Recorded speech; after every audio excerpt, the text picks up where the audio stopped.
Sometimes a man's worst mistake becomes his greatest blessing. Sometimes the person the world sees as broken is the one who holds the power to heal your soul. When wealthy cattle baron Beau Remington made a drunken bet to court the loneliest woman in Bitter Creek, he thought he was just proving his charm. The townsfolk pointed him toward Ruthie Bell, a silent, weathered woman who kept to the shadows. What started as a cruel wager became something neither expected. As Beau spent time with Ruthie, he discovered a woman of grace, intelligence, and mystery. But when her true identity was revealed, it shook the very foundations of everything he believed about love and second chances. What secret was Ruthie hiding that would leave a confident millionaire cowboy completely speechless? Before we jump back in, tell us where you're tuning in from. And if this story touches you, make sure you're subscribed, because tomorrow I've saved something extra special for you. The autumn of 1887 found Bitter Creek, Montana Territory, caught between the dying breath of the old frontier and the steady march of civilization. Main Street stretched like a weathered scar through the heart of the settlement, flanked by false-fronted buildings that had seen better days and better men. The Copper Dollar Saloon anchored one end of the street, its batwing doors forever swinging with the comings and goings of ranchers, drifters, and dreamers. At the other end stood the whitewashed Methodist church, its modest steeple reaching toward heaven like a prayer carved from pine and hope. Between these two poles of human nature, the people of Bitter Creek lived their measured lives. They were hardy folk, shaped by harsh winters and harder truths, their faces bearing the lines that come from squinting into prairie wind and staring down uncertainty.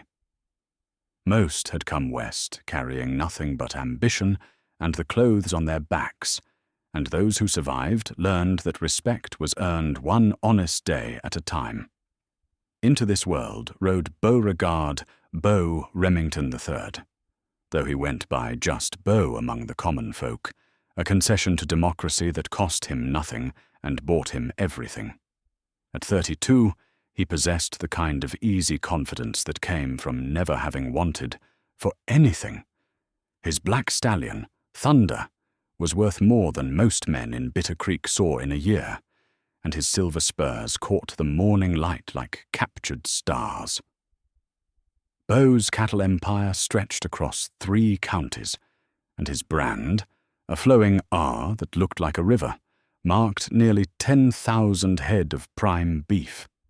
He cut a striking figure as he rode down Main Street that crisp October morning, his white hat set at just the right angle to catch the lady's attention. His coat was tailored wool from Chicago, and the silver hip flask tucked into his vest pocket caught the light when he moved.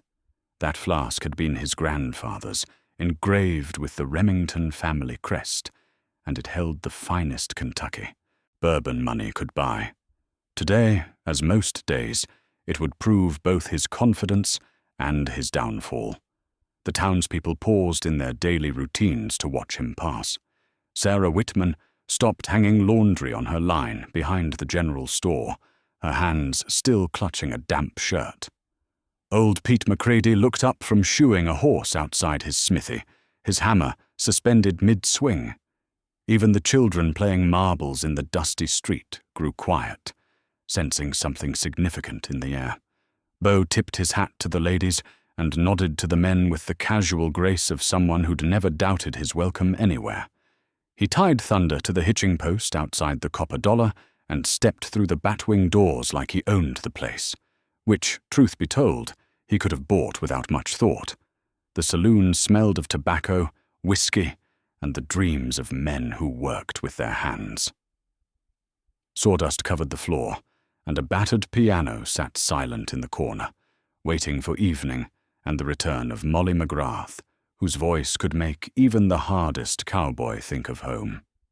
The bar itself was a work of art, carved from a single massive oak and polished to a warm honey glow by countless elbows and whispered secrets.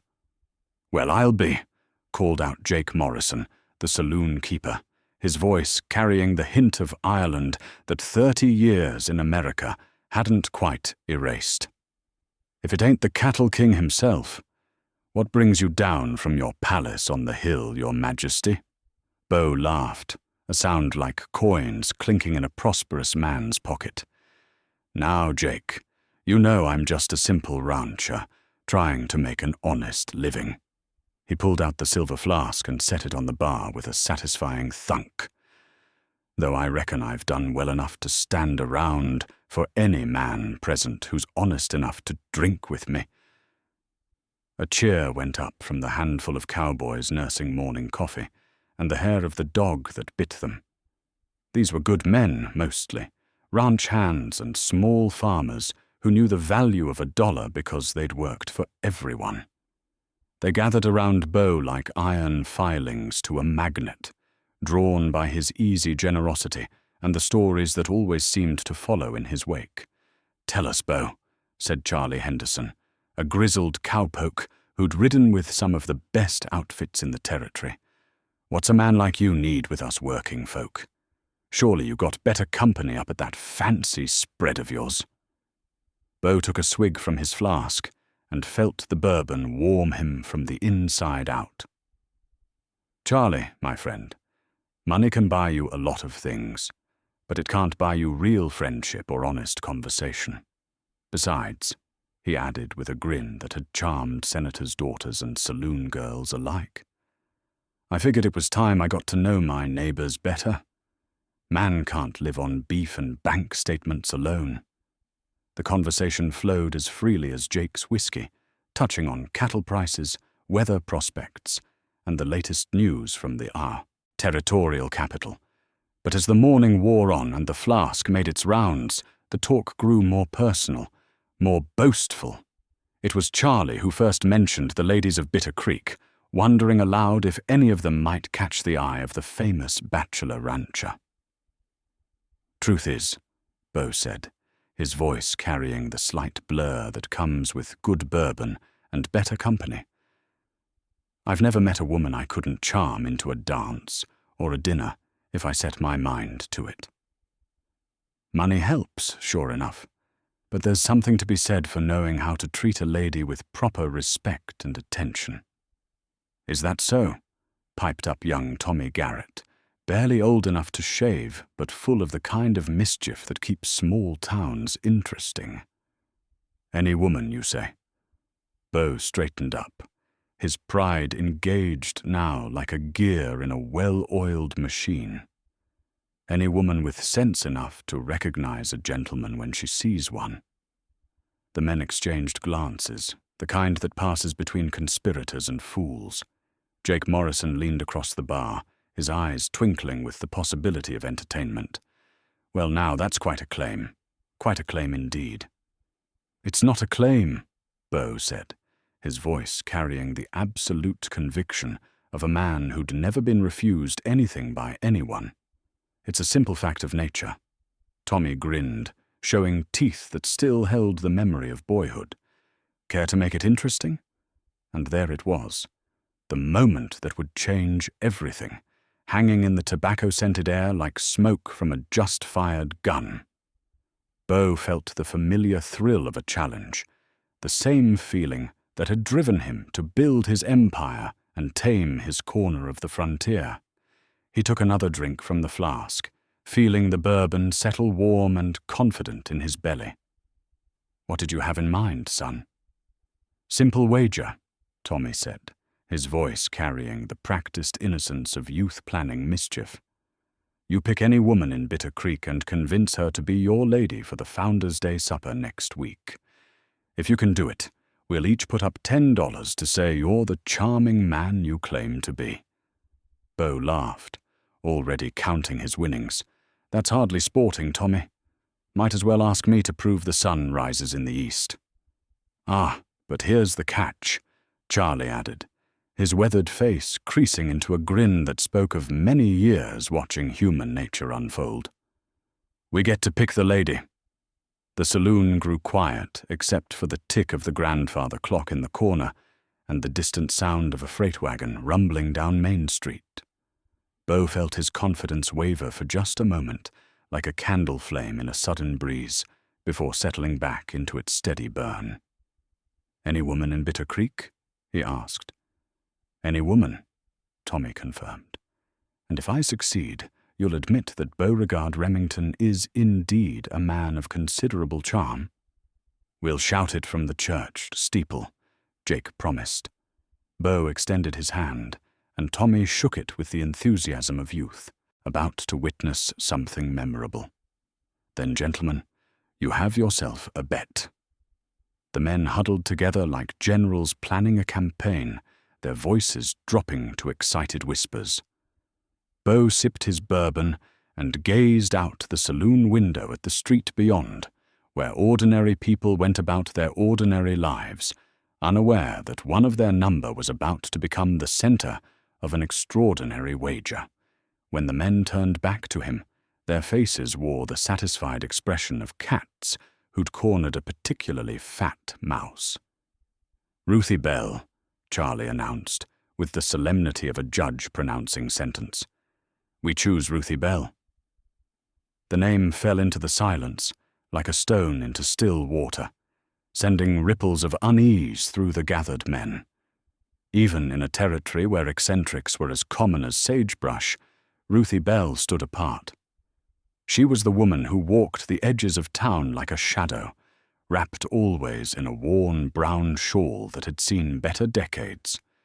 Nobody could remember the last time she'd spoken to anyone, and her grey hair hung in lank strands around a face that seemed carved from the same stone as the mountains. Beau felt his confidence slip another notch, but his pride was fully engaged now, and pride had always been both his greatest strength and his most dangerous weakness. He thought of his grandfather's silver flask, warm in his pocket, and the generations of Remington men who'd never backed down from a challenge. "Ruthie Bell it is," he said, his voice steady as bedrock. "When's this Founder's Day supper you mentioned?" "1 week from Saturday," Tommy said, barely able to contain his glee. Beau finished the last of his bourbon and tucked the flask back into his vest. "Then, gentlemen, I suggest you start polishing those $10 pieces. I'll be collecting them come Sunday morning, along with your humble apologies." He tipped his hat to the assembled company and walked out into the afternoon sunshine, his boots ringing confident on the wooden boardwalk. Behind him, the saloon erupted in laughter and excited conversation as the men contemplated what they'd just witnessed. But Beau's confidence was already beginning its slow transformation into something else, a feeling he couldn't quite name, but that tasted like uncertainty, mixed with the lingering sweetness of Kentucky bourbon. As he untied Thunder and swung up into the saddle, he caught sight of a figure across the street, moving like smoke between the buildings. Ruthie Bell, wearing her eternal brown shawl, and the kind of solitude that seemed to push the very air away from her. For just a moment, their eyes met across the dusty expanse of Main Street, and Beau felt something he'd never experienced before, the first faint whisper of doubt about his own invincibility. The flask in his pocket suddenly felt heavier, like it was filled with lead instead of liquid courage.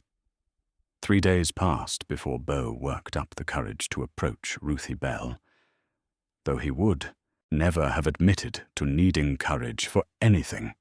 He told himself he was simply planning his strategy, the way a good businessman studies a contract before signing. But the truth gnawed at him like a persistent toothache. Every time he'd caught sight of her shadowy figure moving through town, something in his chest had tightened with an unfamiliar sensation.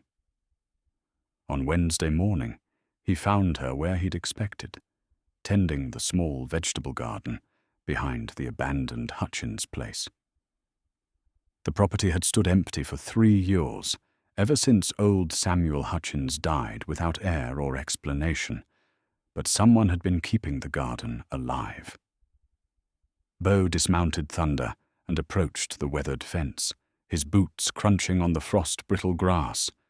Ruthie knelt among the late-season vegetables, her worn leather gloves moving with surprising gentleness as she harvested the last of the autumn carrots. The gloves were cracked and stained, but they fit her hands with the kind of familiarity that spoke of long years together. Something about the way she handled the earth, with reverence rather than mere utility, made Beau pause at the gate instead of striding confidently forward as he'd planned. "Morning, Miss Bell," he called out, his voice carrying across the small space between them. She looked up slowly, and for the second time in 3 days, Beau found himself captured by her eyes. They were grey-green like sage after rain, and they held depths that seemed to go on forever. Her face was weathered, yes, and lined by whatever sorrows had brought her to this solitary life. But there was an intelligence there that hit him like a physical force. "Mr. Remington," she said, her voice barely above a whisper, but clear as mountain water. It was the first time he'd heard her speak, and the sound contained layers he hadn't expected: education, refinement, and a sadness so profound it made his chest ache. "I was wondering," he began, then stopped, suddenly aware that his usual charm felt clumsy and inappropriate in this place.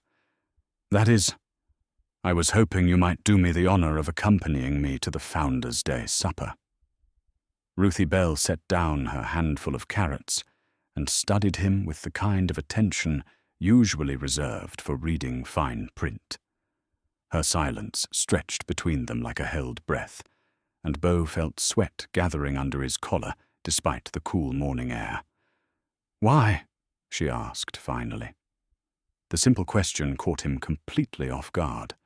In his experience, women either accepted his invitations with fluttered eyelashes and excited chatter, or declined with elaborate explanations and clear regret. None had ever asked why with such direct simplicity. "Because," he said, then stopped again, realizing he couldn't very well mention the bet. "Because I think you might be interesting company." Something flickered in those sage-green eyes. Surprise, perhaps, or suspicion. "I haven't been to a social gathering in 10 years, Mr. Remington. I'm not certain I remember how to behave in polite society." "Maybe polite society could learn something from you instead," he heard himself saying, and was surprised to realize he meant it. Ruthie studied him for another long moment, her weathered hands still cradling the garden carrots like small treasures.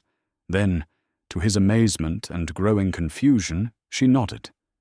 "Very well," she said. "I accept your invitation."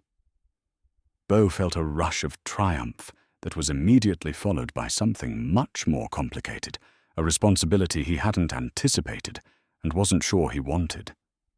"Shall I call for you Saturday evening?" "I'll meet you at the church hall," Ruthie said firmly. 6 o'clock. She turned back to her garden, clearly dismissing him, and Beau found himself walking back to Thunder with the uncomfortable feeling that he'd just agreed to something much more significant than a simple wager. As he rode back toward town, he couldn't shake the image of those intelligent eyes or the way her voice had carried decades of careful thought in just a few simple words. The news of Ruthie Bell's acceptance spread through Bitter Creek faster than wildfire in dry grass. By Thursday morning, the entire town buzzed with speculation about what Beau Remington was really up to. Some folks figured he was just showing off, proving he could charm even the most unlikely woman in the territory. Others whispered that maybe he'd lost his mind, or that his cattle empire was in trouble and he needed distraction. But it was Widow Harriet Osgood who voiced what many were thinking as she selected fabric at Morrison's general store. "Mark my words," she said to anyone within earshot, "that poor woman doesn't know what she's gotten herself into. Rich men don't court women like Ruthie Bell for any good reason. The whispers followed Beau wherever he went, and he found himself growing increasingly irritated by the town's assumptions. When Charlie Henderson made a joke about Beauty and the Beast in the saloon Thursday evening, Beau's response was sharp enough to cut the laughter short. "Maybe some of you ought to mind your own business," he said, his voice carrying the kind of edge that made men remember he employed half the territory and could buy the other half. But Friday afternoon brought a challenge to his newfound protectiveness that tested both his patience and his growing confusion about his own motivations. He was leaving the bank when he overheard a conversation between two ranch wives that stopped him cold.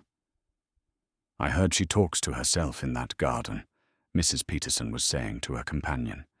"Just carries on whole conversations with nobody there. My Harold says she's touched in the head, probably from living alone so long." "Well, I think it's shameful what that Remington man is doing," replied Mrs. Clayton, her voice heavy with disapproval. "Getting that poor woman's hopes up just for his own amusement. She'll be the laughingstock of the whole territory when he's done with her." Beau stepped around the corner, his presence causing both women to step back, with expressions somewhere between guilt and defiance.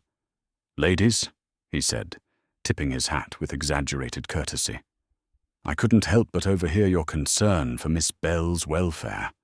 How thoughtful of you to worry about someone you've never bothered to speak to in 10 years. Mrs. Peterson's face flushed red as autumn leaves. "Now see here, Mr. Remington—" "No, ma'am," Beau interrupted, his voice carrying the quiet authority that came from never having been crossed. "I think you see here. Miss Bell is a lady deserving of the same respect you'd want for yourselves, and anyone suggesting otherwise might find themselves unwelcome at establishments where I hold influence." The women hurried away with flustered protestations, but Beau found no satisfaction in their retreat. Instead, he was left standing on the boardwalk, wondering when exactly he'd stopped thinking of Ruthie Bell as the object of a wager and started thinking of her as someone who needed defending. That evening, he sat in his study at the ranch, staring out the window toward the lights of Bitter Creek and thinking about damaged daguerreotypes. He'd noticed the small, framed photograph tucked among the vegetables in Ruthie's garden, an old family portrait, water-stained and faded beyond clear recognition, but carefully propped where she could see it while she worked. There was a story there, he realized, a story that had nothing to do with the simple narrative the town had constructed around the strange woman who kept to herself. The more he thought about it, the more he understood that accepting her company to the Founders' Day supper had committed him to something far more complex than winning a bet with the boys at the saloon. Saturday arrived with the kind of perfect autumn weather that made even cynics believe in divine providence. The air was crisp enough to require a jacket, but warm enough to remember summer, and the aspens on the hillsides blazed gold against the deep blue sky. Beau spent the afternoon in preparations that felt far more significant than they should have, shaving with extra care, selecting his finest coat, polishing his boots until they gleamed like black mirrors. The silver flask went into his vest pocket as always, but today it felt less like liquid courage and more like a reminder of the man he'd been just a week ago, confident, uncomplicated, certain of his place in a world that made sense. As 6 o'clock approached, he made his way to the church hall with footsteps that seemed to echo with something approaching destiny. The building buzzed with the warm light and cheerful voices of the entire community gathered for their annual celebration, but Beau's attention was focused entirely on the slight figure waiting by the entrance. Ruthie Bell had transformed herself in ways that defied explanation. Her dress was simple but clean, a dark blue that brought out the color of her eyes, and her grey hair was pulled back in a style that revealed the elegant line of her neck, She wore the same worn leather gloves, but somehow they now seemed like a deliberate choice rather than a necessity. When she looked up at his approach, Beau felt something shift inside his chest, like tectonic plates finding a new arrangement.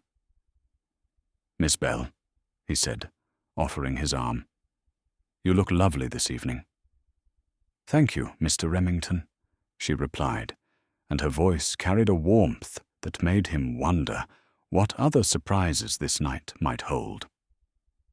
As they entered the hall together, the conversations didn't stop exactly, but they took on the careful quality that comes when people are trying to watch without being obvious about it. Beau felt the weight of every stare, heard the whispered speculations, and found himself moving protectively closer to the woman beside him.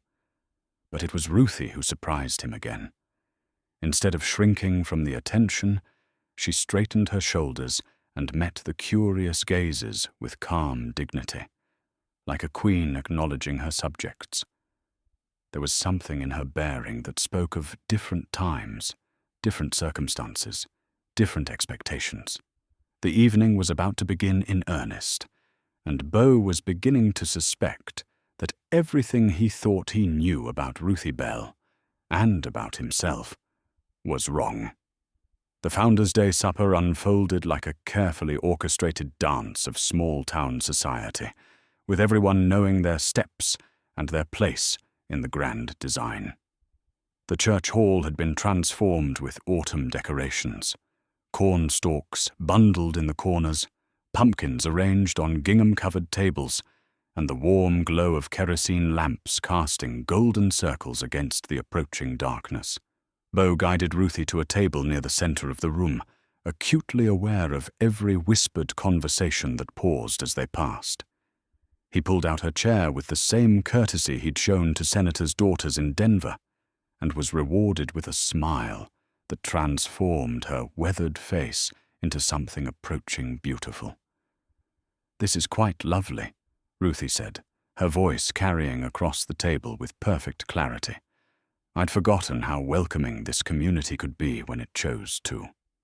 The comment carried layers that Beau was beginning to recognize as characteristic of everything Ruthie said.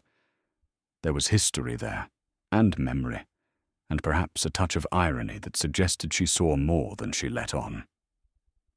Pastor Williams approached their table with the determined cheerfulness of a man whose job it was to see the best in everyone. "Miss Bell, how wonderful to see you joining us this evening. It's been far too long since you've graced our community gatherings." "Pastor Williams," Ruthie replied with a gracious nod, "your sermons carry well on the Sunday wind. I've heard many of them from my garden." The pastor's eyebrows rose slightly at this revelation, but his smile remained warm.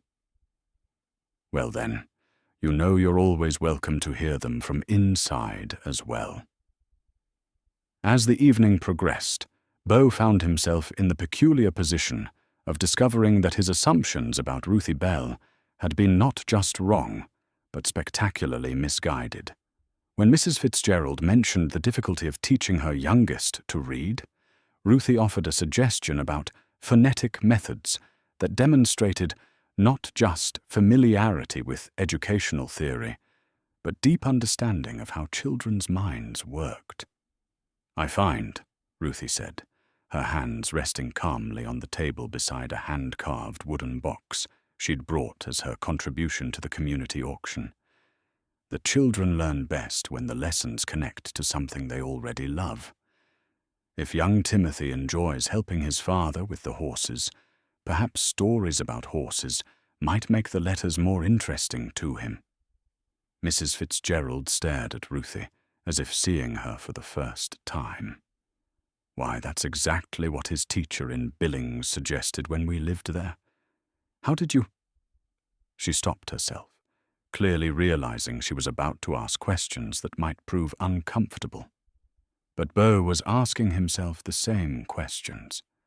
How did a woman who supposedly lived in isolation know about modern educational methods? How did someone who rarely spoke in public possess such eloquent command of language? And why did everything about her manner suggest familiarity with social situations far more sophisticated than anything Bitter Creek had to offer? The wooden box beside her plate provided another puzzle. It was beautifully crafted, with intricate carvings that spoke of skilled hands and considerable time. The wood itself was cherry, polished to a warm glow, and the brass hinges were the kind of detail work that cost serious money. When the auction began and various items were presented for bidding, Ruthie quietly placed the box among the offerings. "What's the story behind that piece?" asked George Morrison, Jake's brother and the evening's volunteer auctioneer. "It's just something I had no use for anymore," Ruthie replied, but her fingers lingered on the carved surface for a moment longer than necessary. Perhaps someone else might find it more suitable to their needs. The bidding was spirited, with the box eventually going to Dr. Peterson for $12, a considerable sum that drew murmurs of appreciation from the crowd. But Beau noticed how Ruthie's eyes followed the box as it was carried away, and the way her hands folded in her lap as if missing something familiar. When the dancing began, Beau offered his hand with the same confidence that had served him well in ballrooms from Chicago to San Francisco. But as they moved onto the small cleared space that served as a dance floor, he discovered yet another layer to Ruthie's mystery. She danced like a woman born to it, her steps precise and graceful, her posture speaking of lessons learned in places where dancing was an art rather than merely entertainment. When the music called for a waltz, she followed his lead with the kind of natural elegance that made other couples look clumsy by comparison. "You dance beautifully," he murmured, as they moved through the familiar patterns. "I had good teachers once," she replied, and again there was that sense of history, of a life lived in circumstances very different from her current situation. As the evening wound toward its close, Beau found himself reluctant to see it end. The woman in his arms bore little resemblance to the shadowy figure he'd approached in the garden 3 days ago. This Ruthie Bell was intelligent, articulate, graceful, and mysteriously educated. She was also, he was beginning to realize, far more beautiful than he'd initially recognized. It wasn't the obvious beauty of youth or fashion, but something deeper, a quality of mind and spirit that transformed her weathered features into something compelling. When they stepped outside into the cool night air, the stars seemed particularly bright against the vast Montana sky. Beau offered to escort her home, but Ruthie declined with the same quiet firmness she'd shown when accepting his initial invitation. "I prefer to walk alone, Mr. Remington, but thank you for a lovely evening." "Beau," he said impulsively. "I'd be pleased if you called me Beau." She studied his face in the starlight, as if weighing the significance of the invitation. "Very well, Beau. And you may call me Ruth, if you like." Ruth. Not Ruthie, as the town had always known her, but Ruth, a name that carried dignity and substance. Another small revelation in an evening full of them. "Ruth," he repeated, finding he liked the sound of it. Would you allow me to call on you again? Perhaps we could take a drive tomorrow afternoon." The silence stretched between them, long enough for Beau to worry he'd overstepped some invisible boundary. But then Ruth smiled, and the expression transformed her face completely. "I would like that," she said simply. As Beau walked back toward his horse, he found himself replaying the evening's conversations and trying to make sense of what he'd learned. The woman who'd sat beside him at dinner, who'd danced with unconscious grace, who'd spoken with quiet authority about education and literature and a dozen other topics. That woman didn't fit any of the stories the town had constructed around Ruthie Bell. More troubling still, she didn't fit the narrative he'd constructed around his own motivations. What had begun as a simple wager to prove his charm had become something else entirely, a genuine desire to understand this mysterious woman, and perhaps, if he was honest with himself, to see her again, for reasons that had nothing to do with $10 bets or wounded pride. The silver flask in his pocket felt heavier than ever as he mounted Thunder and rode home under the star-filled sky. Behind him, the lights of Bitter Creek twinkled like earthbound constellations, and somewhere among those lights, Ruth Bell was walking home with her secrets intact and her dignity uncompromised. Beau was beginning to suspect that winning this particular wager might cost him more than he'd ever imagined, and that the price might be worth paying. Sunday afternoon found Beau at Ruth's garden gate precisely at 2 o'clock, his best buggy polished until it gleamed, and his bay mare, Stella, prancing with restless energy. He'd spent the morning telling himself this was simply a continuation of the original wager, but the careful attention he'd paid to his appearance suggested otherwise. Ruth emerged from the small cabin behind the garden, wearing a simple grey dress and a shawl that, while still worn, seemed somehow different from the shapeless brown wrap she'd always worn before. As she approached the buggy, Beau noticed she carried a small bundle wrapped in clean linen. "I thought we might find a pleasant spot for a picnic," she said, her voice carrying that same musical quality he'd noticed the night before. "Unless you had other plans?" "A picnic sounds perfect," Beau replied, helping her into the buggy with hands that lingered perhaps a moment longer than strictly necessary. As they drove out of town, he found himself stealing glances at her profile, noting the elegant line of her nose and the way the afternoon light caught silver threads in her carefully arranged hair. They chose a spot beside Willow Creek, where the water ran clear over smooth stones, and a grove of cottonwoods provided dappled shade. As Ruth unpacked their modest meal, fresh bread, cheese, and early apples, Beau noticed something that made his breath catch. When she reached into her bundle, the sleeve of her dress rode up slightly, revealing a flash of delicate white fabric beneath. It was lace. Real lace, the kind that came from Europe and cost more than most people in Bitter Creek earned in a month. But it was the pattern that truly caught his attention. Intricate work that bore what looked like a family crest embroidered in silk thread, so fine it seemed like captured moonlight. "That's beautiful workmanship," he said, nodding toward her wrist as she quickly adjusted her sleeve. Ruth's hand flew to her cuff, and for a moment something flickered in her eyes. Fear, perhaps, or old pain. "It's just an old handkerchief," she said quietly. "Something I've had for a long time." But Beau had seen enough fine things in his life to recognize quality when he saw it.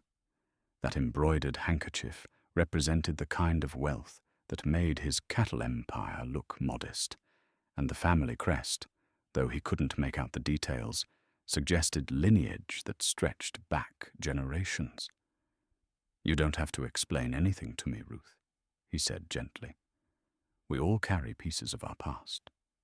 She studied his face for a long moment, as if weighing whether to trust him with something precious. "Do we?" "Sometimes I think the past carries us instead, like a river we can never quite escape."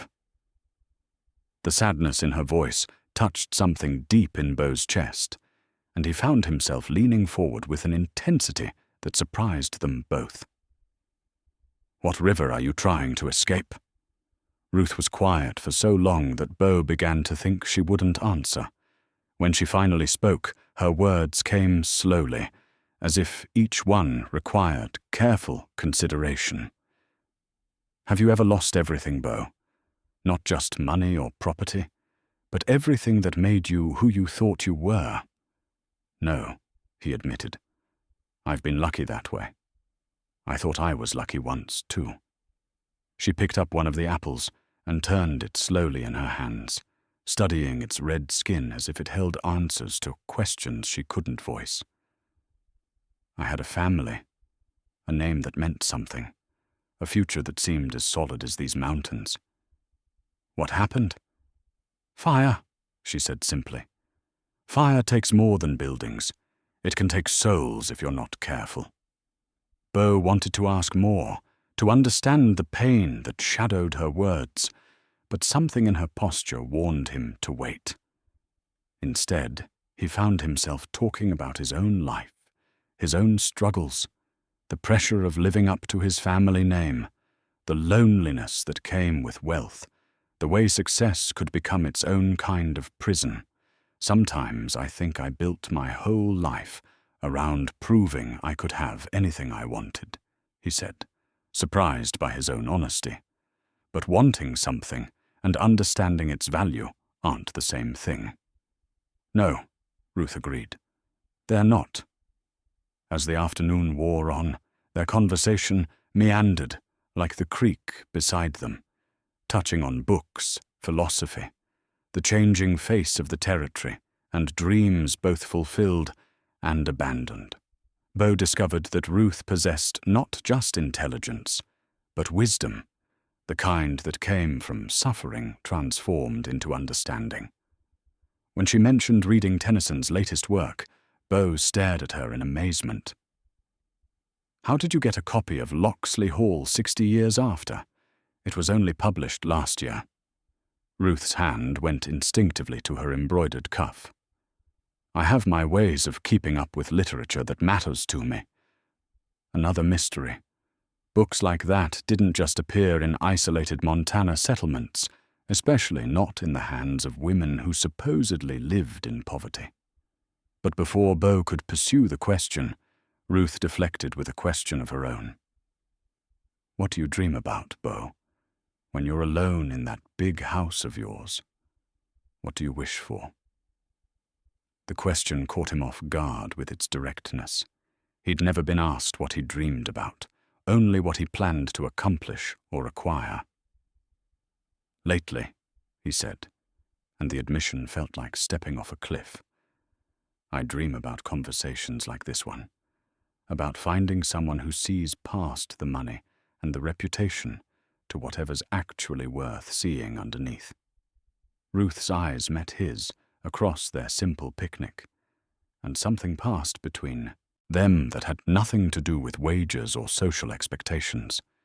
It was recognition, two souls acknowledging something true and precious in each other. And you, Ruth? What do you dream about? I used to dream about going home, she said quietly. Now I think maybe home is something you build rather than something you return to. As the sun began its descent toward the western mountains, they packed their simple meal and prepared to return to town. But as Beau helped Ruth into the buggy, she paused and looked back toward the creek. Thank you, she said, for treating me like a person worth knowing instead of a curiosity worth winning. The words hit Beau like a physical blow because they told him she knew, or at least suspected, the truth about how their acquaintance had begun. But there was no accusation in her voice, only a kind of gentle sadness that made him ashamed of the silver flask in his pocket and the men waiting to collect their $10 debts. Ruth, he began, but she shook her head. Not today, she said. Today was perfect as it was. As they drove back toward Bitter Creek in the gathering dusk, Beau realized that somewhere between the church hall and Willow Creek, his simple wager had transformed into something far more dangerous, genuine affection for a woman who deserved far better than the circumstances that had brought them together. The embroidered handkerchief remained hidden beneath Ruth's sleeve, but its implications traveled with them like an unspoken promise that more revelations would come. The weeks following their picnic settled into a pattern that surprised both Beau and the good people of Bitter Creek. Every Sunday after church, he would call on Ruth with his polished buggy, and they would disappear into the countryside for hours of conversation that left him feeling more alive than all his business successes combined. The town's reaction evolved from outright shock to grudging curiosity to something approaching acceptance. When Mrs. Peterson mentioned that Ruth had offered to tutor her struggling son in reading, and young Timothy had shown remarkable improvement, opinions began to shift. When Ruth quietly helped old widow Henley organize her late husband's papers and discovered an overlooked insurance policy that saved the woman's farm, whispers turned from suspicious to respectful. But it was Beau's own transformation that proved most startling to those who'd known him longest. The confident cattle baron who'd always treated the world like his personal domain began showing signs of vulnerability that no one had ever seen before. He lingered in town longer than necessary, hoping for glimpses of Ruth tending her garden. He defended her against casual slights with a ferocity that surprised even himself. "Never seen a man so thunderstruck," Charlie Henderson observed one evening at the Copper Dollar. "It's like watching a mountain move." But for all the progress in their courtship, Beau sensed depths in Ruth that remained carefully guarded. She would share stories of books she'd read, opinions on poetry that revealed sophisticated education, and observations about human nature that spoke of hard-won wisdom. Yet whenever the conversation approached her past directly, she would deflect with the skill of someone who'd had years to practice protecting painful truths. It was during their fourth Sunday ride that Beau caught a glimpse of something that deepened the mystery considerably. They'd driven further than usual, to a rise overlooking the valley where his cattle grazed like scattered dots across the autumn landscape. As Ruth gazed across the vast expanse, she pulled from her pocket a small object that caught the sunlight. "It's beautiful land," she said, turning the object in her fingers with unconscious familiarity. Beau's breath caught as he recognized what she held. A burned land deed, charred around the edges, but still partially legible. Though he couldn't make out the specific details from where he sat, the formal legal language was unmistakable, as was the official seal that marked it as a government document. "Ruth," he said carefully, "what is that you're holding?" She looked down as if surprised to find the document in her hands, then quickly folded it and tucked it back into her pocket. "Nothing important. Just old papers I should have thrown away years ago." But Beau had seen enough legal documents in building his empire to recognize significance when it appeared. That burned deed represented property, potentially valuable property, and the careful way Ruth handled it suggested it meant far more than she was willing to admit. "Old papers can sometimes be more valuable than people realize," he said gently. "If you ever wanted someone to look at them—" "No," Ruth said quickly, her voice carrying the first sharp note he'd ever heard from her. "Some things are better left buried." That evening, Beau found himself in his study, staring out at the lights of Bitter Creek and thinking about burned deeds and embroidered handkerchiefs and women who quoted Tennyson while living in poverty. The pieces of Ruth's puzzle were scattered before him like a deck of cards, but every time he thought he glimpsed the pattern, she would deflect or withdraw, leaving him with more questions than answers.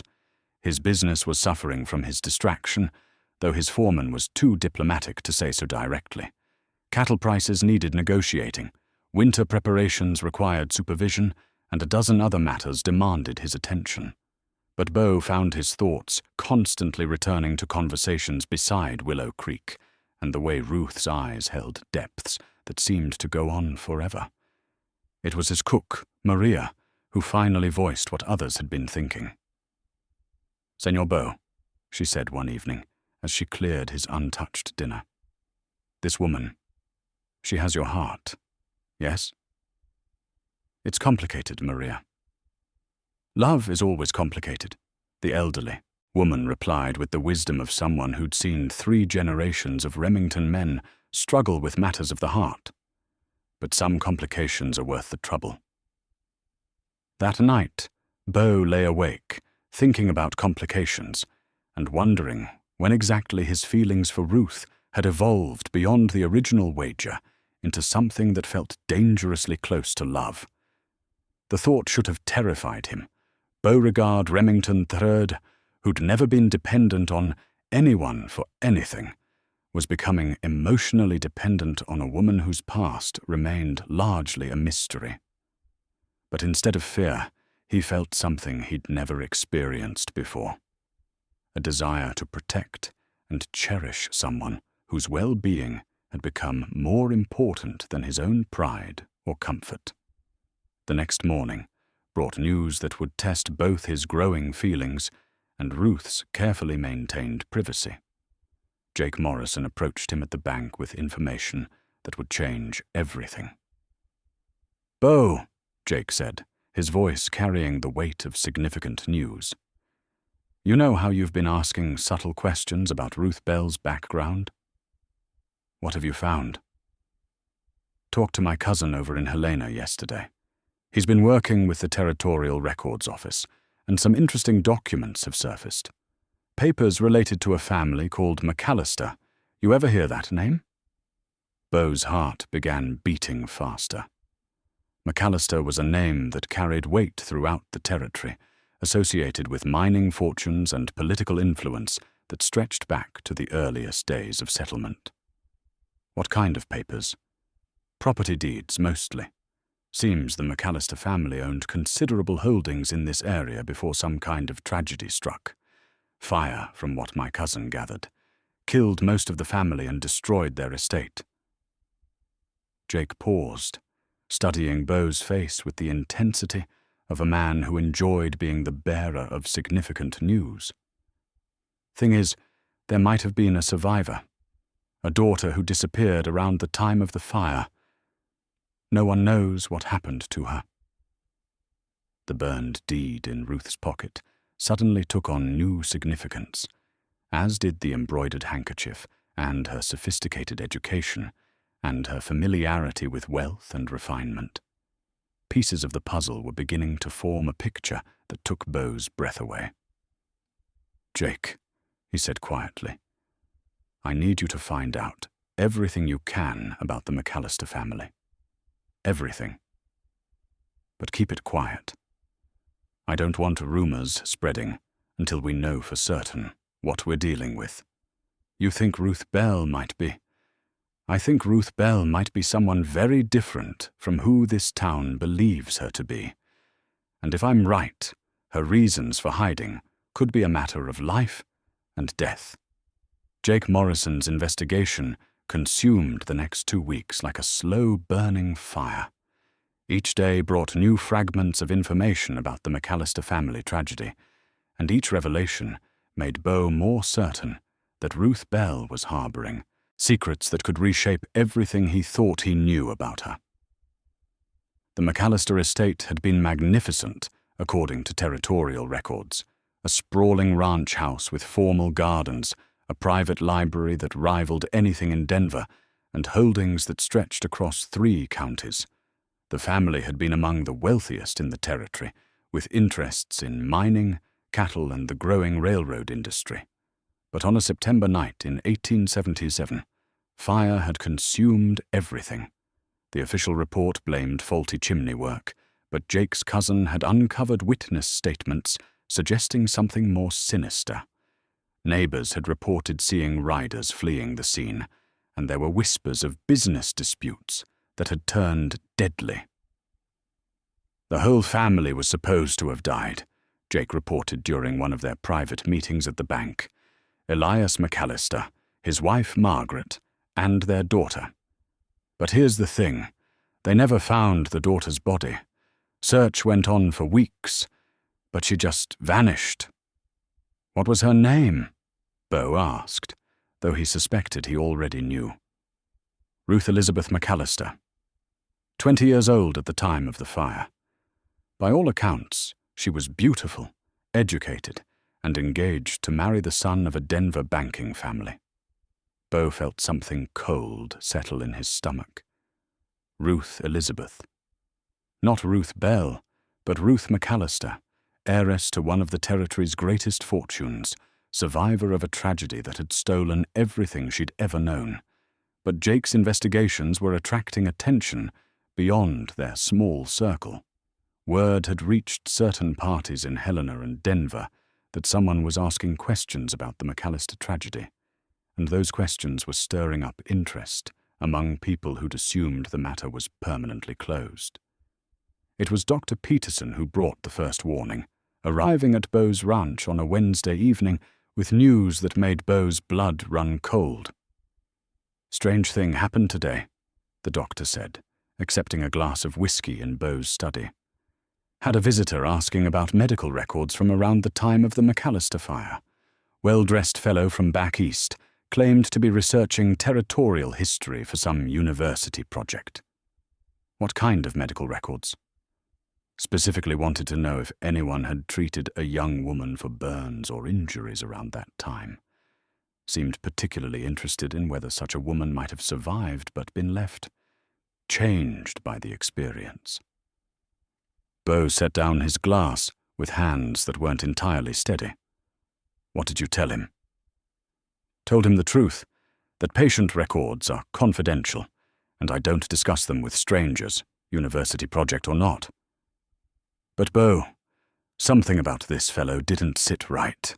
He was asking the kinds of questions a man asks when he's hunting something specific." That night, Beau made a decision that would change everything.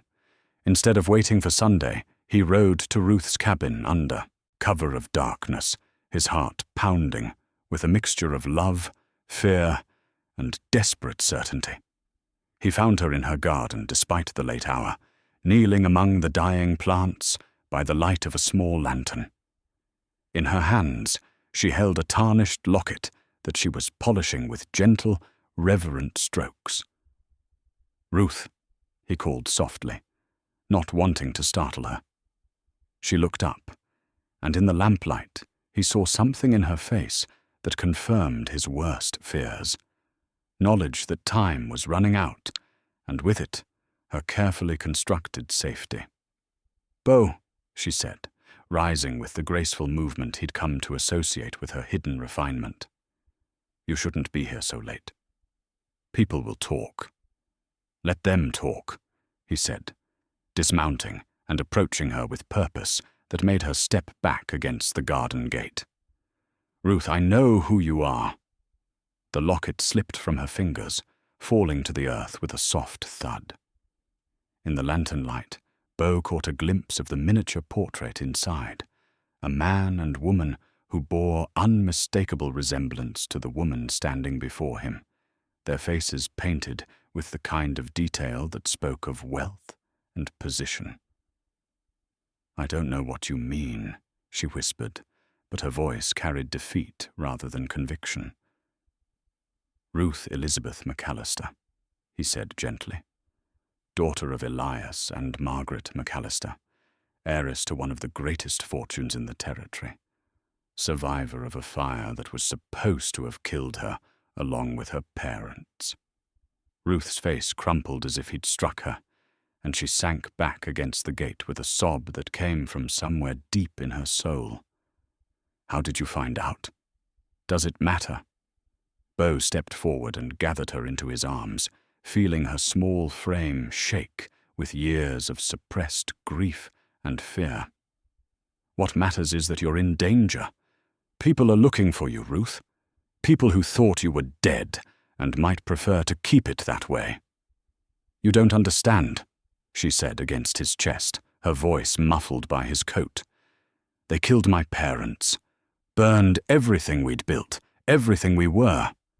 I've been hiding for 10 years, and if they find me—" "They won't," Beau said with fierce conviction. "I won't let them." Ruth pulled back to look at him, her face wet with tears that caught the lamplight like scattered diamonds. "You don't know what you're saying. These aren't people you can buy off or intimidate. They have connections, power, resources, and you're just one man."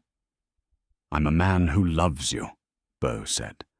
the words coming out with such certainty that they surprised them both. And I'm a man who has resources of his own. More importantly, I'm a man who won't stand by and watch the woman he loves live in fear. The declaration hung between them like a bridge across an impossible chasm. Ruth stared at him with wonder and terror warring in her expression, as if she couldn't quite believe what she'd heard. "You love me?" she whispered. "I love you," Beau confirmed. "I love your intelligence, your strength, your grace under impossible circumstances. I love the way you've survived what would have destroyed most people and still managed to keep your compassion intact. I love who you were, who you are, and who you're becoming." Ruth's hand went to the locket lying in the dirt, and when she looked back at Beau, something had changed in her expression, a hardening of resolve that spoke of decisions made and accepted. "If you truly love me," she said quietly, "then you'll help me do something I should have done years ago. It's time to stop running and start fighting back. But Beau, if we do this, there's no going back. Once we challenge them, they'll come for us both." Beau reached down and picked up the locket, placing it gently in Ruth's palm before closing her fingers around it. "Then we'd better make sure we win." The full revelation came 3 days later, delivered in a package that changed everything Beau thought he understood about wealth, power, and the woman he'd fallen in love with. Jake Morrison arrived at the ranch with documents that made even a man of Beau's considerable fortune feel suddenly small and insignificant. "Beau," Jake said, spreading the papers across the desk in the study, "you need to sit down for this." The inheritance documents were comprehensive, legal, and staggering in their implications. Ruth Elizabeth McAllister was not just the heir to a substantial fortune. She was the rightful owner of mineral rights, land holdings, and business interests that made Beau's cattle empire look like a modest family farm. "According to the territorial attorney's office," Jake explained, his voice hushed with awe, "the McAllister holdings were never legally transferred after the family's supposed death. The businesses were placed in trust, the land was administered by court appointees, but the actual ownership remained with any surviving heir." Beau studied the documents with growing amazement. Railroad shares, mining claims, timber rights, and property that stretched across half the territory. It was wealth beyond imagination, held in trust for a woman who'd been living in poverty because she was too afraid to claim what was rightfully hers. "There's more," Jake said, pulling out a separate folder. "The fire wasn't just about eliminating the family. It was about stealing their holdings.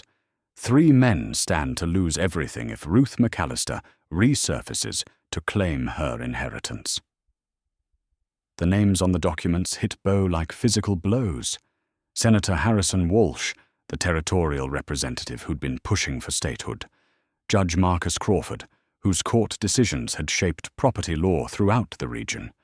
And most shocking of all, railroad magnate Robert Eastman, a man Beau had done business with, a man he'd considered honorable. "They've been managing the McAllister estate for 10 years, Jake continued, drawing salaries as trustees, making decisions as if the property were theirs, building their own fortunes on what was supposed to be temporary stewardship. And if Ruth comes forward to claim her inheritance, they lose everything. More than that, they face charges for conspiracy, murder, and theft on a scale that would destroy them all." Beau felt the weight of the silver flask in his pocket and thought about the cruel irony of the situation. He'd approached Ruth as part of a foolish wager, assuming she was the poorest woman in Bitter Creek. Instead, she was potentially the wealthiest person in the entire territory. Wealthier than he was, wealthier than most people could imagine. But the documents also revealed why she'd been hiding, and why the mysterious investigators had appeared in town. Word of Jake's inquiries had reached the wrong ears, and the 3 men who'd built their lives on stolen wealth were taking steps to protect their secrets. "There's something else," Jake said quietly. "My cousin in Helena says there's been talk. Quiet talk, but serious. Someone's put out word that they're looking for information about a woman matching Ruth's description. They're offering money, substantial money, for anyone who can confirm her identity and location." Beau stood up abruptly, his chair scraping against the wooden floor. "We have to warn her. Tonight." But as they prepared to leave, a commotion outside drew their attention to the window. A cloud of dust on the horizon marked the approach of multiple riders, moving with the kind of purpose that suggested official business. "Damn," Jake muttered. "Looks like they found us before we found them." The riders proved to be a mixed group: territorial marshals, private investigators, and one man Beau recognized with a sinking heart. Robert Eastman himself had come to Bitter Creek, his presence lending weight to what might otherwise have been dismissed as routine inquiry. They gathered in the town square like a storm cloud, their questions spreading through the community with the efficiency of a military operation. Who had been asking questions about the McAllister family? Had anyone seen unusual behavior from long-term residents? Was there any woman in the area whose background didn't quite match her current circumstances? Beau watched from his study window as the investigators methodically worked their way through town, knowing with sick certainty that it was only a matter of time before someone pointed them toward Ruth's humble cabin. The people of Bitter Creek were honest folk, and they had no reason to lie to men who carried official credentials and spoke with the authority of territorial law. "I have to get to her," Beau said, reaching for his gun belt. "That's exactly what they expect you to do," Jake warned. "They're probably watching her place already, waiting to see who shows up." As if summoned by his words, Dr. Peterson appeared at the ranch house door, his face grim with urgent news. "Beau, you need to know. They've got men positioned around the Hutchins place. I saw them when I was making my evening rounds. Professional men, the kind who know how to wait and watch." Beau felt trapped between love and logic, between the desperate need to protect Ruth and the cold reality that rushing to her aid might be exactly what her enemies wanted. But as the sun set over Bitter Creek, casting long shadows across the valley he'd always considered his domain, he knew that whatever happened next would determine not just Ruth's fate, but his own. The silver flask felt heavier than ever in his pocket as he made his decision. Love, he realized, required not just courage but wisdom, and sometimes wisdom meant taking risks that defied every logical calculation. "Jake," he said quietly, "I need you to create a distraction, something that will draw their attention away from Ruth's place for at least an hour." "What kind of distraction?" Beau smiled grimly, thinking of his considerable wealth and the influence it could buy. "The kind that involves a very public, very intoxicated cattle baron making a fool of himself at the Copper Dollar Saloon. Let them think I'm drowning my sorrows because I've learned something that's shaken my confidence. And while you're making a spectacle of yourself, I'll be doing what I should have done from the beginning, making sure the woman I love knows she's not alone in this fight." As night fell over Bitter Creek, the pieces of a decade-old conspiracy were finally moving toward their inevitable collision.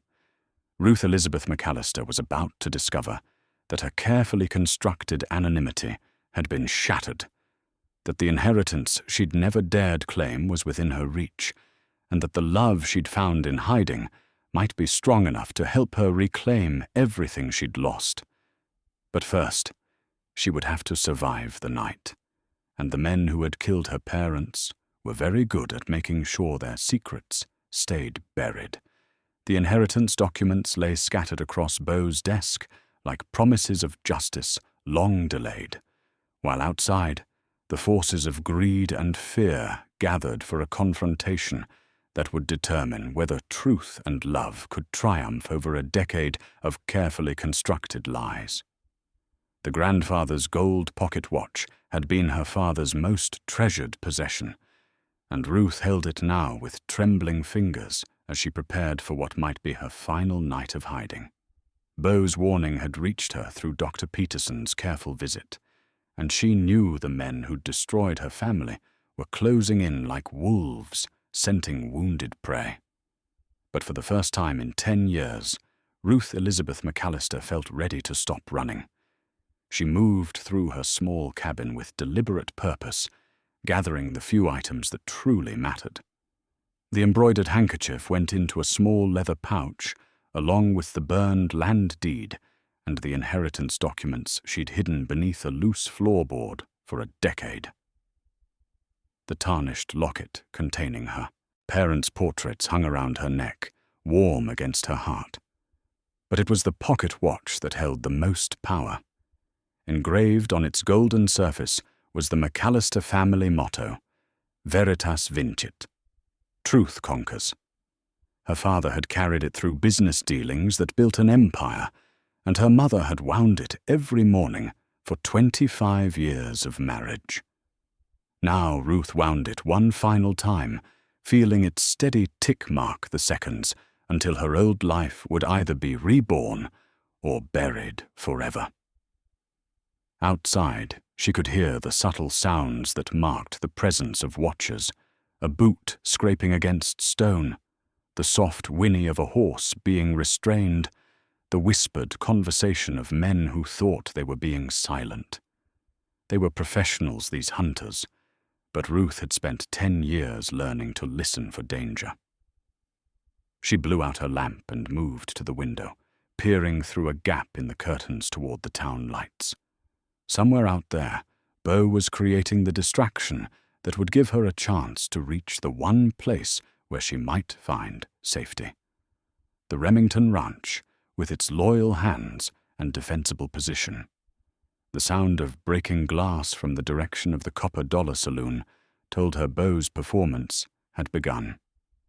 Even at this distance, she could hear raised voices, laughter, and the kind of commotion that would draw every curious soul in Bitter Creek.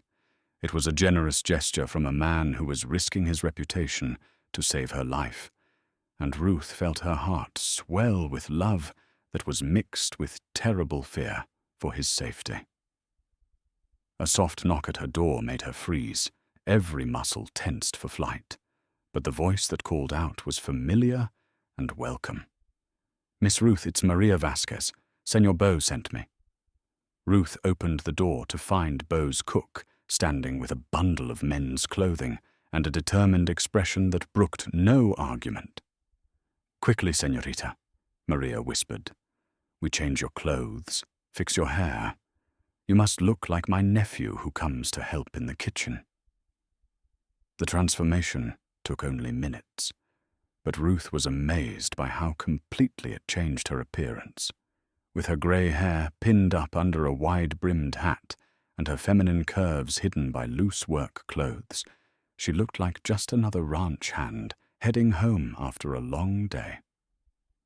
"There is a horse waiting by the creek," Maria whispered as she gathered Ruth's discarded dress. "Follow the water north until you reach the big cottonwood, then ride hard for the ranch. Senor Beau will meet you there." "Maria," Ruth began, but the older woman shook her head. "No words, señorita. Just go, and remember, you are not running anymore. You are going home to fight."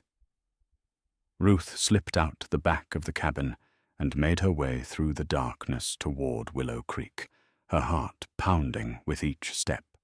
The sounds from the saloon grew louder as Beau's performance reached its crescendo. She could hear him singing off-key ballads about love lost and fortune squandered, playing the part of a drunk cowboy to perfection. The horse Maria had promised was a sturdy bay mare, already saddled and ready for hard riding.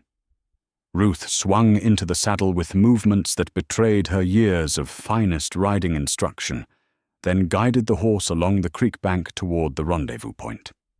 Behind her, the cabin she'd called home for 10 years grew smaller and smaller until it disappeared into the darkness. Ahead lay uncertainty, danger, and the possibility of reclaiming everything she'd lost. The pocket watch ticked steadily against her chest, marking time until truth would finally have its chance to conquer. But as she rode through the Montana night, Ruth was unaware that the distraction at the saloon had only partially succeeded. While most of the investigators had indeed been drawn to the spectacle of Beau's public intoxication, 2 men remained hidden in positions that gave them clear views of the cabin she'd just left. Senator Walsh's private investigators were experienced trackers, and they'd noticed the unusual activity around the modest dwelling. When they saw a figure slip out the back and head toward the creek, they followed at a careful distance, waiting to see where this late-night ride would lead. Beau's performance at the Copper Dollar was worthy of the finest theater stages. He stumbled through the bat-wing doors as if the weight of the world had just fallen on his shoulders, calling for whiskey in a voice loud enough to wake the dead. "Jake!" he bellowed, though the saloon keeper was standing just 3 feet away. "My friend Jake, pour me the finest whiskey you have, because tonight I drink to my own foolishness." The investigators who'd entered the saloon with him exchanged glances, clearly believing they were witnessing a man's public breakdown. Robert Eastman himself stood at the bar, studying Beau with the cold calculation of a predator sizing up potential prey. "Having troubles, Remington?" Eastman asked with false sympathy. Beau turned to him with exaggerated surprise, swaying slightly as if the bourbon had already done its work. "Troubles? Me? No, sir. No troubles at all. Just discovered that everything I thought I knew about a certain lady was wrong. Dead wrong." He pulled out the silver flask and set it on the bar with a clatter that made everyone in the saloon turn to look. "This flask belonged to my grandfather, you know. He used to tell me it would bring me luck in business and love." Well, the business part worked out fine. But the love? He laughed bitterly. "Turns out the woman I've been courting isn't who I thought she was at all." Eastman leaned forward with interest that seemed carefully casual. "Women can be mysterious creatures. What did you discover about this lady that's got you so upset?" Beau took a long drink straight from the flask, letting whiskey spill down his chin for effect. "Discovered she's been lying to me about everything. Her name, her background, her circumstances. Makes a man wonder what else she's been hiding." The words were carefully chosen to suggest he'd learned Ruth's true identity, but was too hurt and drunk to pose any immediate threat. Around the saloon, the investigators relaxed slightly, believing they were dealing with a spurned lover rather than a protective conspirator. But Beau was counting seconds in his head, calculating how much time Ruth would need to reach safety. Every minute he kept these men entertained was another minute for her to put distance between herself and the hunters who'd killed her family. "Another round for everyone," he declared, his voice carrying the kind of false cheer that comes with expensive liquor and expensive disappointment. "Tonight we drink to the truth, whatever the cost." Meanwhile, at the Remington Ranch, loyal hands were taking positions that would turn the sprawling property into a fortress. These were men who'd ridden with Beau through cattle wars and harsh winters, and their loyalty ran deeper than mere employment. When word came that their boss was in trouble and needed their guns, they responded with the efficiency of a military unit. The ranch house itself sat on high ground, with clear sight lines in all directions, and the bunkhouse could shelter a dozen men with rifles. More importantly, Beau's reputation and wealth had earned him allies throughout the territory, judges, sheriffs, and honest officials who would support him against men they'd never trusted. As Ruth rode through the darkness toward what might be either salvation or a final confrontation, the pocket watch continued its steady rhythm against her chest. Each tick brought her closer to a moment that would determine whether 10 years of hiding had been for nothing, or whether love and justice could triumph over greed and murder. The grandfather's watch had kept perfect time through her father's life and her mother's death, through the fire that destroyed everything and the long years of exile that followed. Now it would mark the hours until Ruth Elizabeth McAllister either reclaimed her birthright or died trying. In the distance, the lights of the Remington ranch beckoned like a promise of hope, while behind her, the darkness held dangers that had been hunting her for a decade. The final act was about to begin, and everything would depend on whether truth was indeed strong enough to conquer the lies that had ruled her life for far too long. The confrontation began at dawn, with the arrival of official-looking men carrying federal warrants and territorial authority.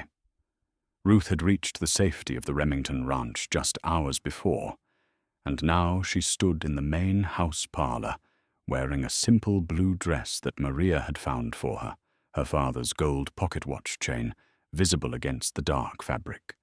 More importantly, she wore the McAllister family ring. Beau had given it to her just before sunrise, producing it from a safe where he'd kept it since Jake's investigation had uncovered its existence among the territorial records. The heavy gold signet bore the family crest and the motto Veritas Vincit, engraved in flowing script, tangible proof of her identity that no amount of false documentation could dispute. "Miss Bell," called Robert Eastman from the front porch, his voice carrying the confident authority of a man accustomed to getting his way. Or should I say, the woman claiming to be Ruth McAllister. "I'm here with territorial marshals and federal investigators. We need to speak with you about some very serious allegations." Ruth moved to the window, her hand instinctively going to the watch chain at her throat. Through the glass, she could see a small army of men positioned around the ranch, some wearing badges, others clearly private investigators, all armed and ready for resistance. But she could also see Beau's ranch hands, taking defensive positions of their own.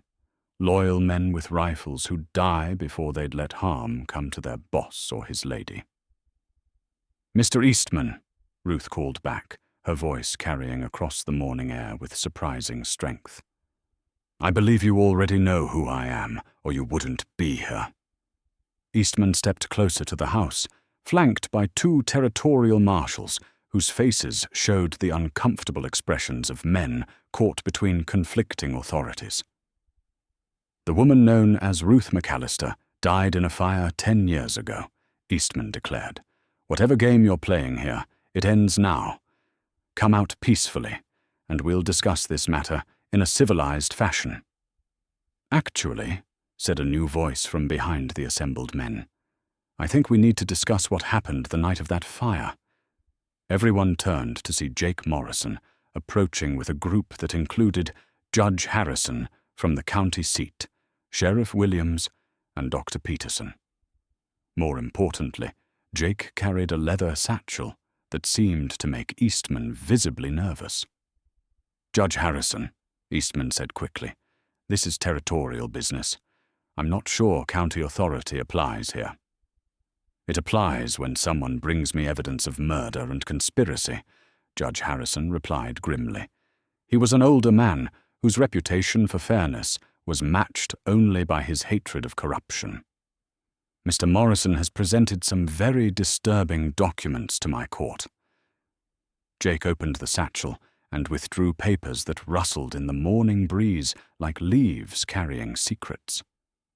"Witness statements from the night of the McAllister fire," he announced. "Statements that were mysteriously omitted from the official investigation 10 years ago." Ruth felt her heart stop, then start again with painful intensity. Witnesses? A traveling preacher, who saw armed riders leaving the McAllister property the night of the fire, Jake continued. A railroad worker who overheard 3 men planning what they called removing an obstacle to progress. And most damning of all, a deathbed confession from a hired gun who couldn't take his secrets to the grave. The confession, Jake explained, named names and described payments.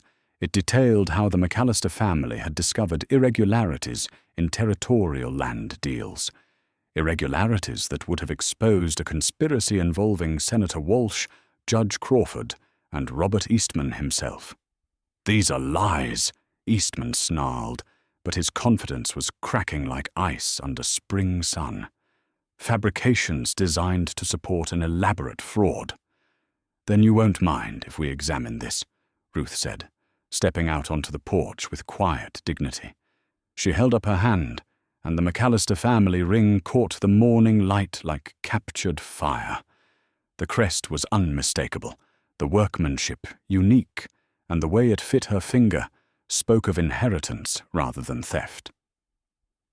"This ring was made for my great-grandfather by a craftsman in Philadelphia," Ruth said, her voice carrying across the yard with perfect clarity. "The inside is engraved with a date that corresponds to his wedding to my great-grandmother. No one but a family member would know that detail." Judge Harrison stepped forward, his experienced eye studying the ring with the attention it deserved. After a long moment, he nodded slowly. "Miss McAllister," he said formally, "would you be willing to accompany me to the county courthouse to make an official statement regarding your identity and the events of 10 years ago?" "I would be honored, Your Honor." But as Ruth prepared to step down from the porch and finally reclaim her birthright, Robert Eastman made the mistake that would seal his fate. His hand moved toward the gun at his belt, a movement that was seen and understood by every man present. "I wouldn't do that if I were you," Beau said quietly, appearing beside Ruth with his own weapon drawn. Around the yard, the sound of rifles being cocked echoed like deadly punctuation. The moment hung suspended like a held breath, with 10 years of secrets balanced on the edge of violence or justice. Ruth's hand closed around her father's pocket watch, feeling its steady tick mark the seconds until truth would finally have its day. The standoff lasted only seconds before Robert Eastman's survival instincts overcame his desperation. Faced with a dozen armed ranch hands and the clear evidence of his guilt, he slowly raised his hands and stepped back from his weapon. "This proves nothing," he said, but his voice lacked conviction. "You can't build a case on deathbed confessions and old jewelry." "Actually, we can," Judge Harrison replied, signaling for Sheriff Williams to take custody of Eastman, especially when combined with financial records that show how the McAllister holdings have been systematically looted for the past decade. Jake Morrison pulled additional documents from his satchel, spreading them on a makeshift table formed by saddles and blankets. The papers told a story of greed, corruption, and carefully planned theft that made even the hardened lawmen shake their heads in disgust. "Bank transfers," Jake explained to the assembled crowd. "Land sales at prices far below market value. Mining rights transferred to shell companies controlled by the very men who were supposed to be protecting the McAllister interests. 10 years of systematic theft, all documented in their own records." Ruth stepped down from the porch, her hand steady on the family Bible that had been salvaged from the ruins of the McAllister estate. It was the final piece of evidence, a book that contained the complete family history, including birth records, marriage certificates, and genealogical information that definitively proved her identity. "This Bible has been in the McAllister family for 4 generations, she said, opening it to reveal pages of careful handwriting in fading ink. "My birth is recorded here, along with my parents' marriage and my grandparents' deaths. No imposter could have created this level of documentation." Dr. Peterson stepped forward to examine the book with the careful attention of a man trained to evaluate evidence. After several minutes, he looked up with satisfaction. "The handwriting matches samples we have from McAllister family documents in the Territorial Archives," he announced. "The inkage is consistent with the claimed dates, and the paper shows appropriate aging. This is genuine family documentation." With each piece of evidence, the case against the conspirators grew stronger, and their protestations grew weaker. Senator Walsh's representatives had already begun distancing themselves from the investigation, and Judge Crawford's name was conspicuously absent from the warrants that had brought the federal marshals to Bitter Creek. "Your Honor," Ruth said, addressing Judge Harrison with the dignity that had always been her birthright, "I formally request that the Territorial Court recognize my identity as Ruth Elizabeth McAllister and restore my inheritance as the sole surviving heir of the McAllister estate." "The court so recognizes," Judge Harrison replied solemnly. "Miss McAllister, by the authority vested in me by the territorial government, I hereby declare you the rightful heir to all properties, holdings, and assets held in trust since the death of your parents." The words fell into the morning air like the final notes of a long, complex symphony. After 10 years of hiding, fear, and carefully constructed anonymity, Ruth Elizabeth McAllister was officially herself again. But it was Beau who stepped forward with the gesture that meant more than all the legal declarations combined. He dropped to one knee beside the makeshift table, pulling from his pocket a simple gold band that caught the morning sunlight. "Ruth Elizabeth McAllister," he said, his voice carrying across the yard with perfect clarity, "I love you not because of your wealth or your name, but because of who you are. The strongest, most graceful woman I've ever known. Will you marry me?" The proposal sent murmurs of approval through the crowd of ranch hands, townspeople, and even some of the federal marshals who had come expecting to witness an arrest, but instead found themselves watching justice and love triumph together. Ruth looked down at the man who had started as a stranger, making a foolish wager, and had become her salvation, her protector, and her heart's desire. In her hands, the family Bible seemed to pulse with the approval of generations of McAllister ancestors who had known true love when they saw it. "Yes," she said simply, and the word seemed to echo across the valley like a promise of better days ahead. As Beau slipped the simple gold band onto her finger, beside the heavy family signet, Ruth felt the weight of her father's pocket watch against her chest. The steady tick that had marked 10 years of exile was now counting toward a future she had never dared imagine. A future where truth had indeed conquered, where love had proven stronger than fear, and where the woman who had been called the ugliest in Bitter Creek was revealed as the territory's greatest heiress and the luckiest bride-to-be. The conspirators were led away in chains, their decade of stolen prosperity ended by the courage of a woman who had finally stopped running and the love of a man who had seen past appearances to the treasure hidden beneath.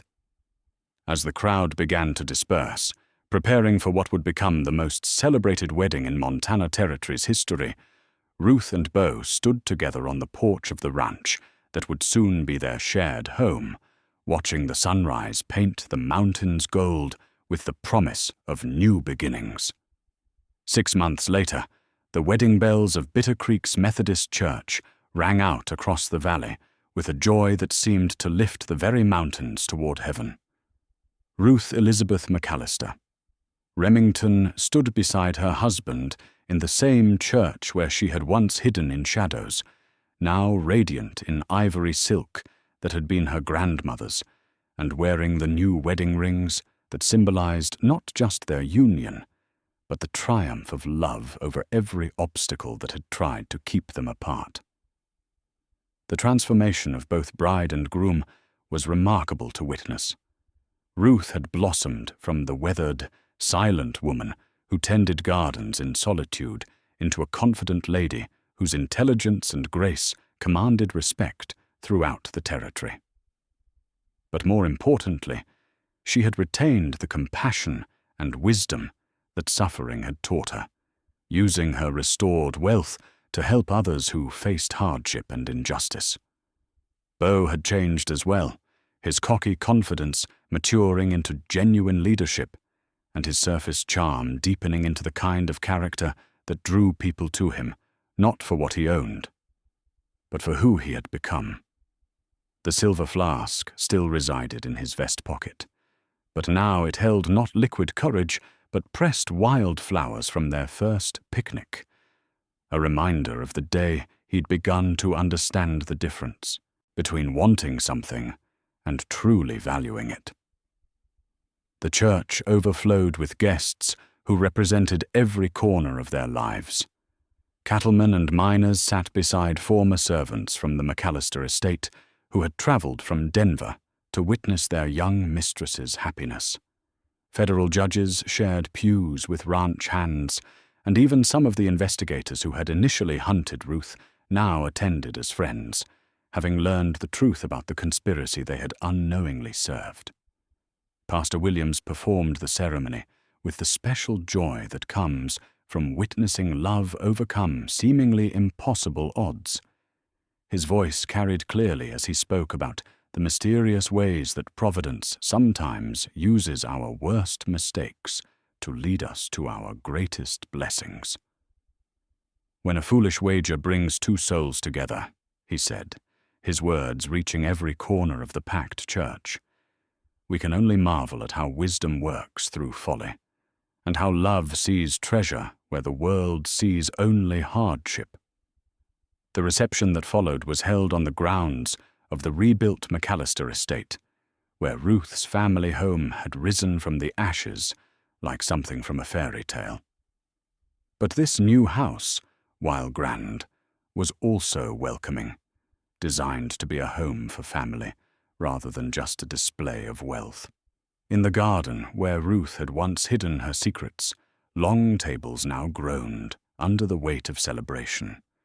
Children played among the same flowers she had tended in solitude, their laughter a promise that this place would know joy again after years of sorrow. It was Charlie Henderson who finally brought up the subject that everyone remembered, but none had dared mention.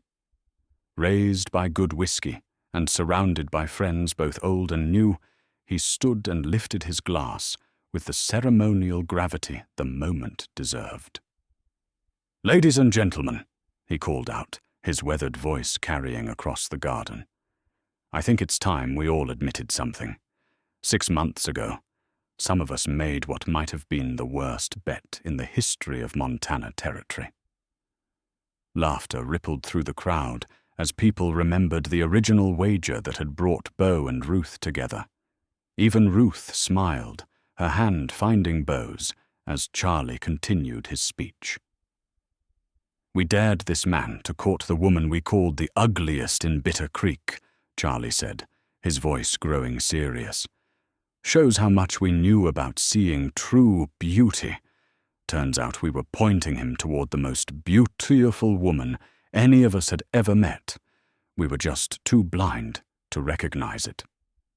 Tommy Garrett, now a married man himself, stood and raised his own glass. "I motion that we officially declare that bet the best wager ever made in this territory, seeing as how it brought together the two people who were obviously meant for each other all along."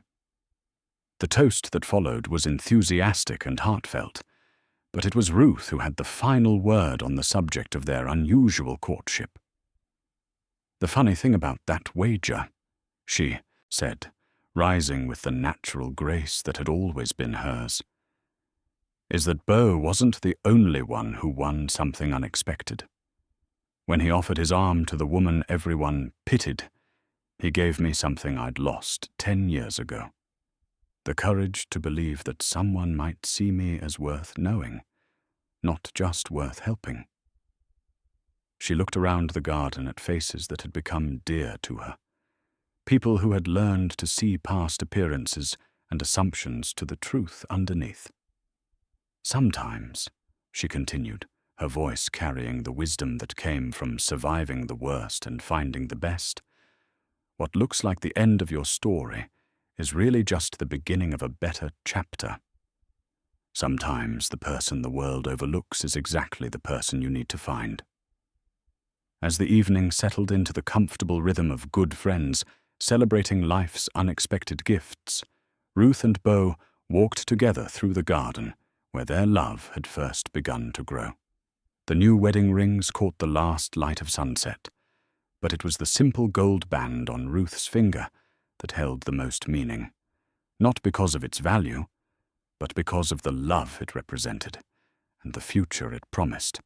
The pocket watch that had belonged to her father ticked steadily in its place of honor on the mantelpiece inside, marking time not for a woman in hiding, but for a family that would carry the McAllister name into a future bright with possibility. Truth had indeed conquered, love had transformed tragedy into triumph, and what had begun as the cruelest of wagers had become the sweetest of love stories, one that would be told and retold in Bitter Creek for generations to come. In the distance, the mountains stood eternal against the darkening sky, witnesses to another chapter in the ongoing story of the American West, where dreams could be lost and found, where love could bloom in the most unlikely places, and where sometimes the best things in life came disguised as the worst mistakes we ever made.